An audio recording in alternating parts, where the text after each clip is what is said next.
তোমার পরে এই সংসারে আমি আইছি, তাই তোমার পরে এই সম্পত্তি আমার পাওয়ার কথা, আর তুমি আমার না দিয়ে এই ছোট সতীন তিসারে দিয়ে দিলা। তুমি কিন্তু দুই চোখের বিচার করলে দুই চোখের বিচার দেন স্যার দকে বিচার আমি জানি চাচা বসে করে করছি অ্যাকশন।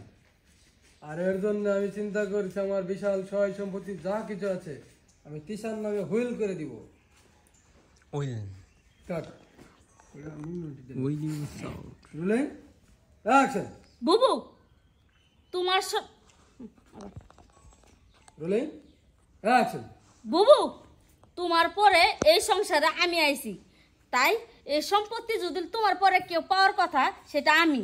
তুমি আমার কাছে না দিয়ে তুমি আমার ছোট সতীন তিসারে সবকিছু দিয়ে দিলা, এটা কিন্তু তুমি ঠিক করলা না। দুই চোখে বিচার করতেছো।